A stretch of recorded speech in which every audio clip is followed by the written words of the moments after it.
emocional, mas não vou com contação. Belo, vou viver a minha vida na ação. E na fonte dos tu casa, te dá dia, não dá.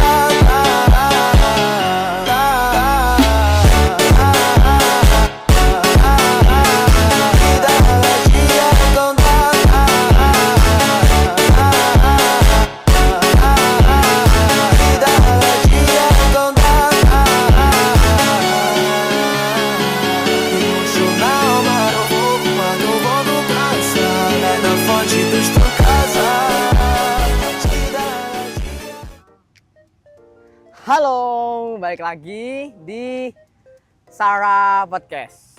Nah, jadi kali ini, sebelumnya perkenalkan, nama aku Satrio. Nah, kali ini kita kedatangan tamu spesial nih. Seorang yang mungkin akan menjadi inspirasi kalian. Nah, inspirasi, Cak. Nah, mari kita langsung sambut aja. Inilah dia, Mika.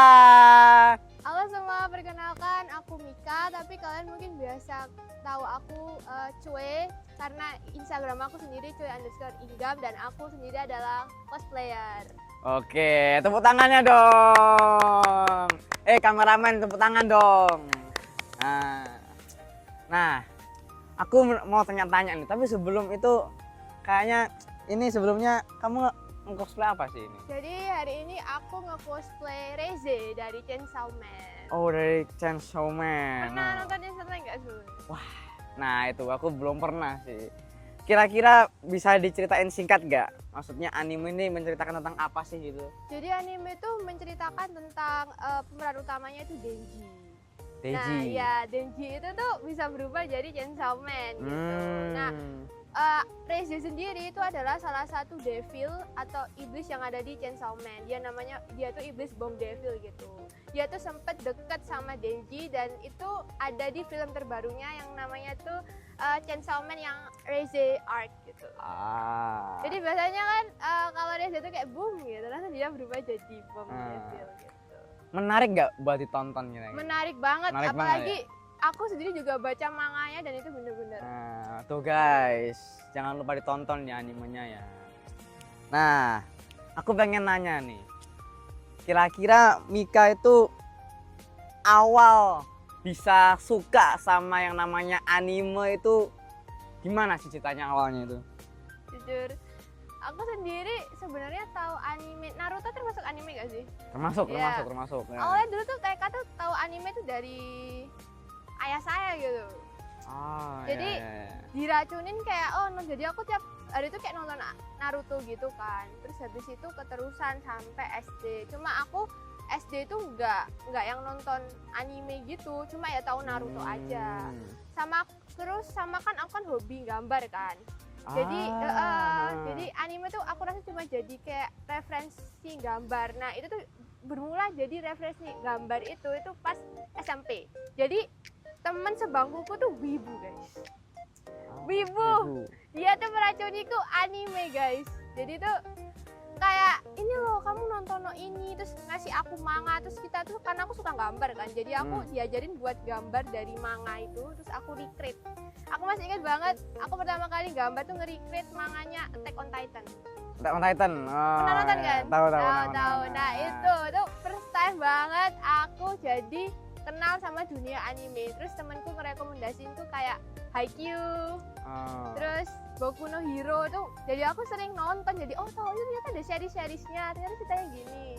Terus ya udah jadi anime listener aja, kayak enjoyer aja gitu. Terus baru cosplay itu juga kadang-kadang temen juga. Itu mulainya dari SMA. Temenku tuh lebih wibu lagi. Ngajak aku ke event, terus kamu cosplay cocok deh. Terus karena awalnya tuh cosplaynya tuh kayak dibayarin gitu kan. Jadi kayak ya udah coba aja karena kan dibayarin juga. Terus kayak wah, kok banyak yang suka ya gitu. Ini mulai sampai sekarang jadi cosplayer terus enjoy. Berarti Mika ini mulai suka anime dari menggambar ya? Menggambar terus gambar. menjadikan anime ini sebagai objek. Iya, objek gitu. Sejak kapan bisa suka menggambar itu? Gambar sendiri tuh dari ini sih, dari playgroup atau TK dari kecil sih. Emang ada mungkin passion di gambar. Terus SD mulai ditekunin lagi terus bikin ngelukis apa sampai sekarang tuh tetap suka ngeilustrasi baik digital walaupun sketch gitu. Oh, wah tuh. Dia bisa gambar guys, jago gambar Mika ini. Kalau misalkan kalian pengen tahu gambarnya Mika kayak gimana nih, 1, 2, 3, nah udah ya. Nah lanjut ya. Nanti biar editornya yang pusing nanti ya. Nah, tapi sebelum kita ke pertanyaan selanjutnya nih, aku pengen tahu menurut Mika sendiri itu arti seorang wibu itu seperti apa sih? Maksudnya wibu itu apa sih? Kayaknya Mika? wibu kalau menurutku tuh orang yang di luar Jepang yang suka banget sama budaya Jepang gitu. Ah, Iya. jadi lebih ke arah orang asing yang suka dengan budaya-budaya Jepang gitu ya? Ya bener banget. Nah, terus pasti kan Mika pernah lihat semua anime kan? Enggak kan? semua Nggak sih, semua. cuma ya so far. So far banyak lah ya.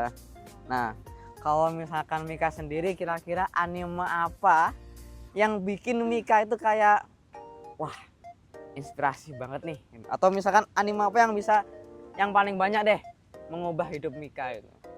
Kalau inspirasi mungkin di bidang cosplay ya. Aku jadi semangat buat cosplay tuh karena My Dress Up Darling, tahu nggak? Yang nyariin kita gawa pokoknya itu. Oh. Disco doll pokoknya itu My Dress Up Darling gitu.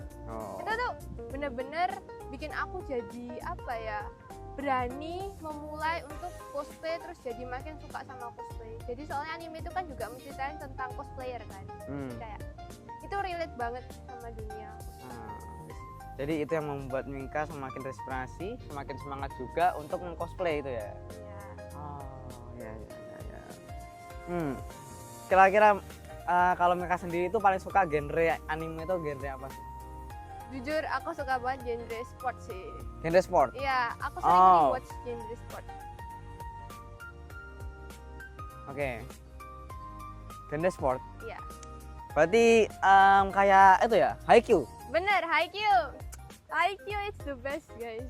I love Haikyuu. Aku Ah. sering rewatch Haikyuu, bahkan kalau libur panjang aku selalu rewatch. Kayaknya udah belasan kali aku rewatch. Suka Haikyuu. Menarik sih. Nah, harus kira-kira kamu punya saran nggak anime apa? Anime ya. Ya, anime apa yang bisa ditonton buat teman-teman ini? Pertama jelas Haikyuu. Haikyuu. Pertama. Terus Terus kedua mungkin ini sih Violet Evergarden. Violet Kalau kalian Evergarden, suka. Iya, oke. itu bagus. Terus kalau movie mungkin ya Makoto Shinkai lah, kinda like Kimetsu no Yaiba sebenarnya. Kayak Kimi no Nawa, terus Battering with You, Suzume, sama Kimetsu no Yaiba juga worth it. Nonton Kimetsu no Yaiba nih pasti. nonton pasti ya. jelas. Apalagi kemakan movie-nya kan. Iya, iya. Nonton. Nah, tadi ngomongin soal anime nih. Hmm. Aku penasaran sama kayaknya kan suka cosplayer juga kan. Aku penasaran nih. Tadi kan sempet di spill dikit ya. Cuman aku masih penasaran. Sebenarnya gimana sih bisa tertarik dengan dunia cosplayer tuh? Apa yang? Awalnya tuh karena itu sih disuruh temen kan, awalnya diajak Mm-mm. temen sama disuruh temen, terus disuruh coba cosplay. Soalnya kata temen itu ada salah satu cosplayer itu yang wajahnya itu mirip sama aku. Saya kayak masa sih gitu, akhirnya nyoba. Terus kayak awalnya ya udah istilahnya diajak, terus pas pertama kali foto terus kayak cosplay gitu tuh kok aku kaget banyak orang yang suka sama cosplayku. Terus kayak banyak apa ya, apresiasi dari banyak orang gitu, nggak hanya temen aja tapi orang-orang luar juga gitu. Terus aku juga pas pertama kali datang ke event terus cosplay tuh kayak banyak loh yang minta foto, kayak wah kok bisa gini ya, berasa jadi artis dadakan gitu. Terus kayak banyak yang suka. Terus habis itu seiring terus cosplay lagi, terus proyekan sama temen juga, kayak cosplay bareng teman, terus kan kayak makin berkembang gitu Ya, kan, kayak asik gitu ya. asik gitu. Terus serunya lagi tuh yang bikin aku semangat buat terus cosplay tuh karena dukungan orang yang yang excited pas ketemu aku di event. Kayak aku tuh kaget, awalnya aku nggak pernah mikir hal ini bakal terjadi, tapi ada beberapa orang yang bilang kayak bilang ke aku, Kak Mika kapan sih event lagi, pengen banget foto. Terus ada yang sampai bikin fan art aku, kayak mereka tuh sampai bikin gift kasih gift kayak gambarnya mereka, gambar aku, terus kayak bikin gift kayak merch apa, kayak aku rasa wah aku dapat apresiasi banget. Terus aku ngerasa kalau aku stop cosplay kayaknya gimana ya, kayak aku tuh istilahnya kayak takut menyakiti, kayak maksudnya menghilangkan itu sih, kayak orang-orang yang udah support, kayak rasanya tuh. Jadi itu yang bikin aku semangat cosplay sih, karena dukungan orang juga. Jadi sama fun juga. Jadi memang apa ya, segala sesuatu kalau misalkan kita disupport itu kan Iya. akan jadi lebih semangat kitanya. Iya bener banget. Apalagi disupport sama orang yang dicintai. Itu. Aduh. Bahaya. Kameramen ketawa-ketawa ini ya. Aduh. Waduh. Ini sih ya udah gitu ya. Terus Ya udah sih. mau ada nggak sih momen yang paling berkesan pas jadi cosplayer gitu? Ada momen yang berkesan ya itu tadi sih, ketemu banyak orang. Terus aku berkesan itu terakhir kali pas cosplay event tahun lalu itu di TP kalau nggak salah. Aku jadi cosplay salah satu karakter Genshin tuh, ada yang bilang sampai ada orang tuh dia tuh dari luar kota sampai bela-belain datang ke TP cuma buat kamu aja. Iya, kayak bilang, Kak Mika, aku buru-buru kesini soalnya udah lama nggak ketemu Kak Mika. Terus kayak bilang apa kayak Pasti langsung jantung berdebar-debar kayak ya ampun ada yang peduli gitu kan. Mana kan kadang kan kalau di real life kadang kan emang kita sibuk, terus kadang stres juga, tapi kalau langsung ketemu di cosplay tuh kayak apa ya, ketemu orang-orang kayak gitu ngerasa wah ternyata tuh masih ada yang butuh kita, peduli sama kita, apresiasi kita. Itu sih yang bikin mungkin kayak berkesan. Itu sih. Sama aku mau say thank you juga buat para fotografer yang udah fotoin setiap event. Itu mereka apresiasinya keren. Aku ngapresiasi mereka. Ya memang fotografer itu terlihat mudah tapi sebenarnya nggak mudah. Iya, kameko itu aduh keren. Ya itu butuh kreativitas dan ide-ide gitu kan. Makasih juga yang pernah ngajak collab juga gitu, keren. Aku penasaran kira-kira Mika pernah nggak cosplay salah satu karakter yang menurut Mika itu perjalanan hidupnya tuh mirip sama ada apa ya,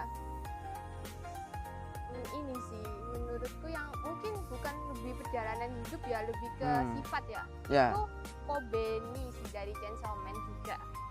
Aku ngerasa relate sama dia karena aku tipe orang yang agak-agak clumsy, terus agak-agak kayak insecurity sama takut banget gitu kan. Kayak aku ngerasa hidup kan emang kayak apa ya, kayak pokoknya Kobeni banget gitu. Kobeni dari Chainsaw Man. jadi company itu ya. Iya. Kobeni sendiri itu berarti sifatnya dia gimana sih sifatnya dia? Dia tuh sifatnya agak-agak people pleaser ya Oh, sebenarnya. people pleaser. Iya, itu mirip jadinya. People pleaser ya? Iya. Susah kok. Terus aku pengen nanya nih, kalau misalkan dari Mika sendiri kan pasti kan untuk cosplay kan pasti kan kostumnya itu kan bikin sendiri. Iya. Terus harus cari ide bikinnya betul, dari betul. apa, bikinnya pakai apa. Iya. Nah, menurut Mika kesulitannya itu seperti apa sih? Mungkin kesulitannya tuh satu itu di waktu juga. Karena emang sekarang lagi sibuk kuliah juga kan. Oh iya. Jadi pasti waktu. Terus sama kadang itu bahan-bahannya juga sih. Terus apa ya, banyak sih sebenarnya. Tapi mungkin kalau di kostum kan karena aku bukan cosplayer yang pakai armor gitu kan, jadi tipe untuk baju sendiri sih aman-aman aja sejauh ini. Cuma mungkin props aja sih, kayak contoh aku harus bikin tembak-tembakan palsu gitu kan, atau pisau palsu gitu buat event atau apa. Kalau emang karakternya tuh kan kayak bersenjata gitu. Iya. Itu sih misalnya di props, Propertinya itu ya. ya. Sama karena makan waktu lama juga kan. Ya memang di zaman kuliah gini kan juga kan pasti Iya, sulit ya sibuk ngatur waktunya banget, macam. Walaupun dulu juga pas zaman masih SMA juga itu juga susah kan waktu belajar juga. Karena aku cosplay juga kan dari SMA. Nah ini masalah dari anak-anak muda nih. Iya. Kan anak-anak muda ini kan kebanyakan memang tidak bisa manage waktu ya. Iya bener. Dia kurang bisa manajemen waktu. Nah kalau Mika sendiri gimana sih caranya Mika untuk memanage waktu itu seperti apa? Aku manage waktu kalau misalnya hari weekdays aku fokusin untuk ngelakuin pekerjaan mungkin di real life, kayak contoh kuliah, terus ngerjain mungkin commission dan kesibukanku di real life. Tapi kalau di weekend sendiri aku mungkin bakal kasih waktu buat istilahnya mungkin cosplay atau hal-hal yang hobi gitu, karena kan harus work life balance lah, aku sih kayak gitu. Seenggaknya sebulan itu ada nggak waktu buat me time lah. Me time itu ya. Nah, selain itu aku penasaran. Nah, gimana sih? Maksudnya kan ini kan Mika kan sudah mengekspresikan diri lah, ya kan, menjadi seorang cosplayer, menjadi diri sendiri, ya kan. Nah, kan kebanyakan di luar sana tuh kan banyak orang yang tidak percaya diri tuh, ya kan, dengan dirinya sendiri. Nah, kalau menurut Mika tuh gimana sih menanggapinya? Menurutku sih do what you wanna do sih. Kayak lakuin apa yang kamu suka gitu. Kayak jujur aku awalnya tuh orangnya tuh insecure parah, jadi aku tuh takut buat ngelakuin hal baru karena pasti orang tuh ada yang ngehujat gak sih? Apa dikit-dikit, Ya, pasti. kamu suka ini ya, kamu wibu ya, ini pasti ada yang ngehujat. Tapi kayak ini yang aku suka gitu. Walaupun misalnya aku coba buat nurutin apa kata orang, tapi kalau itu bukan aku ya sama aja. Kita kan secara mentality juga jadinya kayak gak enak kan ya perasaannya. Jadi saranku mulai sekarang kalau kamu emang suka sesuatu ya lakuin aja gitu. Kayak sebenarnya jangan peduli omongan orang karena itu hal yang paling kamu suka gitu. Betul. Do what you wanna do lah. Betul. Kayak aku suka cosplay ya udah aku ngelakuin hal ini gitu. Walaupun banyak yang orang bilang aneh banget ya sih jadi wibu kayak bau bawang dan sebagainya, kayak I just do what I wanna do gitu. Mungkin pasarku atau orang-orang yang apresiasi cosplayku tuh bukan kamu gitu, tapi orang lain.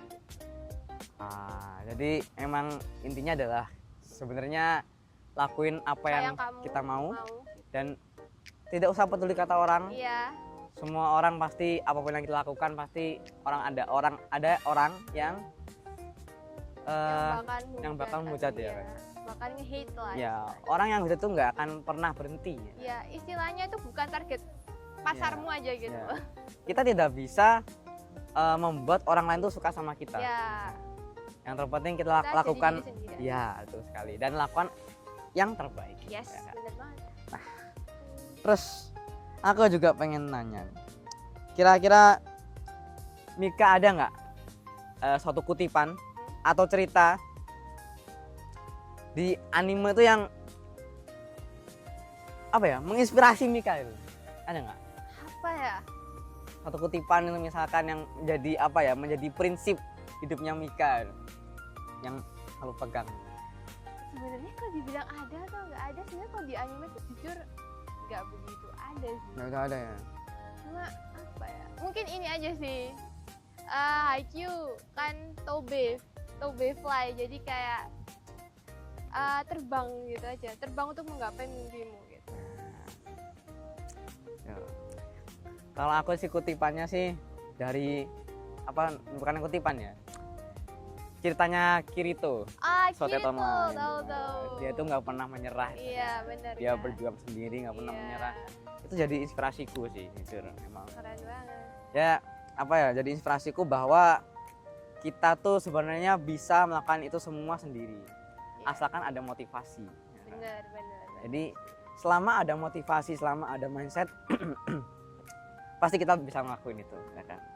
Nah, terakhir, ada nggak pesan-pesan untuk teman-teman semua, terutama yang belum berani menjadi dirinya sendiri? Buat teman-teman semua yang nonton video ini, so just be yourself, love yourself, do what you wanna do. Karena kalau sekarang kalian kan, kita ini masih muda kan, jadi lakuin apa aja yang kalian mau.